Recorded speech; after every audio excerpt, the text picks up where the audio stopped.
The Berlin Wall comes to an end in the fall of 1989.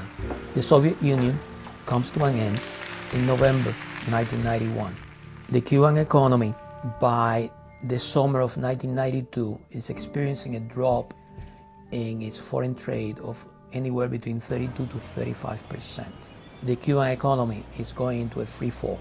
It's a matter of survival for Cuba to open the island not only to tourism but to improve its relations with other countries to allow foreign investment. So consequently, Cuba between 91 and 93 is attempting to figure out what it's going to do.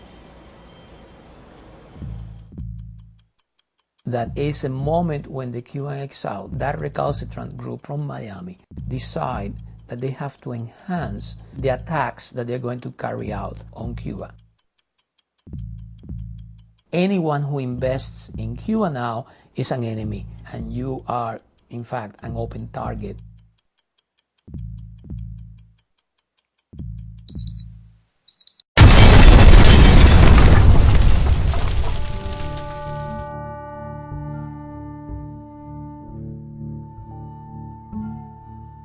To the US government, those who commit terrorism against a country that the United States doesn't want to deal with and so forth, they are not terrorists, they're freedom fighters.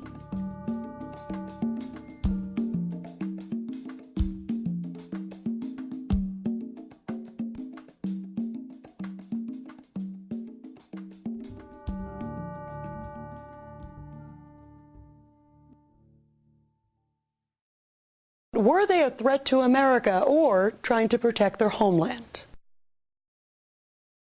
5 Cubans were sentenced for operating as spies for Fidel Castro's government in the U.S. 3 were convicted of conspiracy to commit espionage for trying to penetrate U.S. military bases. They received life sentences. This verdict sends a clear message to those who would attempt to threaten the national security of the United States. But their defense attorney said the Cuban agents' primary mission was not the U.S. at all, but to thwart plans by Cuban-American exiles to attack Cuba.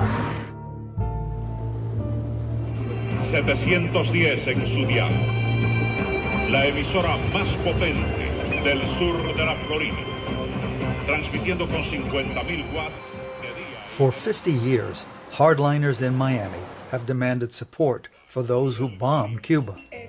Adelante, Radio Mambí. Definitivamente son luchadores en contra del comunismo. Y esa plaga, lamentablemente, no hay otra forma de erradicarla que con las armas en la mano.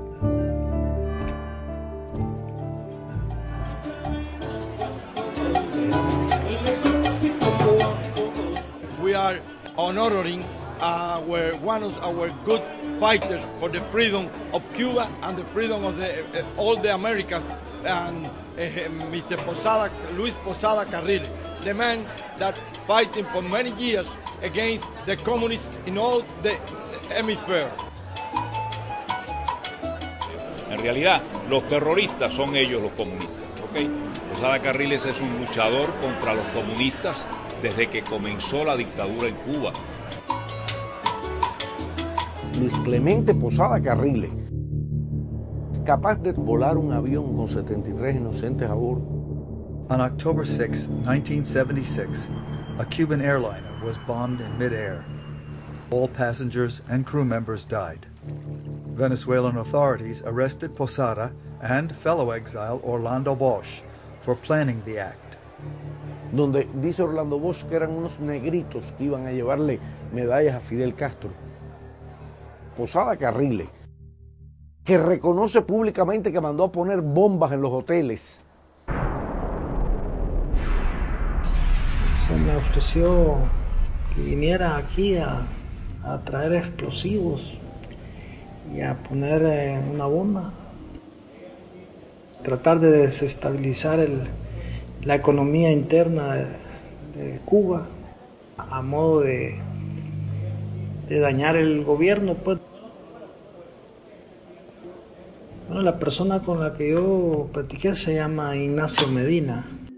Cuban police arrested Salvadoran national Otto René Rodriguez, who identified Luis Posada Carriles as the man who hired him to bomb Cuban hotels. Por poner un artefacto explosivo, $1,000, pagarme todo el viaje, la estancia turística.